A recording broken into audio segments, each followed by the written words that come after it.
What's going on, guys? It's King Sim Kits, and I'm going to be doing a brand new series where I'm covering every single gameplay slider in NBA 2K. Reason being is because I always get a lot of questions on what sliders do what, and for years now, people have been wanting 2K to be a little bit more in depth on the description of each slider, and to take it even a step further, I wanted to actually evaluate and grade each slider on the impact or the sensitivity of each slider as you move it up and down. And again, we'll be evaluating each slider on 3 different things. That'll be description, importance, and effectiveness. Description being how easy is it to understand what this slider does. Importance being how vital is this slider to the game, how much we actually need it.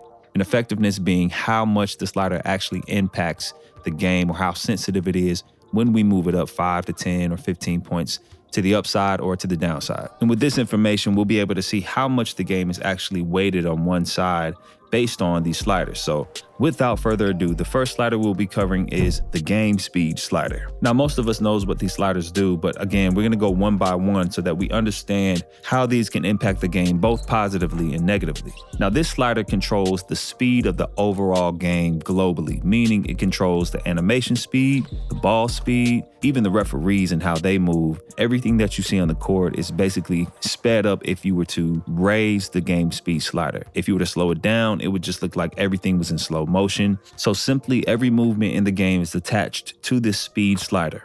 Now, so for my default setting, it's on 54, especially for the slider sets that I've made that you guys have been playing with. And the reason why I like it at 54 is because it just enhances the pace of the game a little bit for me. But once you start to get a little bit too high, it starts to affect things like the shot releases. Everything becomes quicker. And on the opposite, if you were to slow it down too much, the shot releases will actually become slower. So again, I just wanted to affect a little bit of pace without it feeling like we're changing how the game speed actually is. Now, here's how the game speed looks set to 10. I mean, it's in super slow motion. I think it's definitely unplayable. It's kind of moving like Lakers versus Celtics on Sega. If you know, you know. Now, when I set it to 90, it's in fast forward mode. So it's kind of like, you know, you can see the two extremes here. So in the evaluation of this slider, I will give the description a 4, the importance a 2, and the effectiveness a 5. I think the description is fairly easy for us to understand, but some of us think that the game speed may just deal with the players and not necessarily all of the animations, because like I said, it is tied to every single movement in the game.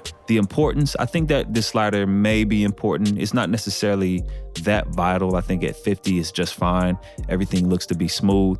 But if you need something to be a little bit more pacey or a little bit more slower, I think that it is important that we have this option to use in the game to speed it up or slow it down. In the effectiveness being a 5, again, I think that this slider is very sensitive. Like I said, I only have it set to 54 because I do notice the changes in the speed of the animations, especially the jump shot. So you want to really tread light with this one, guys. So all in all, this slider will definitely change how the game feels or plays based on your personal setting that you like to have it on in the game. All right, so that's it, guys, man. I hope this was helpful. Make sure you guys subscribe, like, and comment, and also join the Discord, man. We're up to about 225 members right now, just a growing community. Stay tuned for the next slider that I cover, and I'm gonna see you guys in the next one. Peace.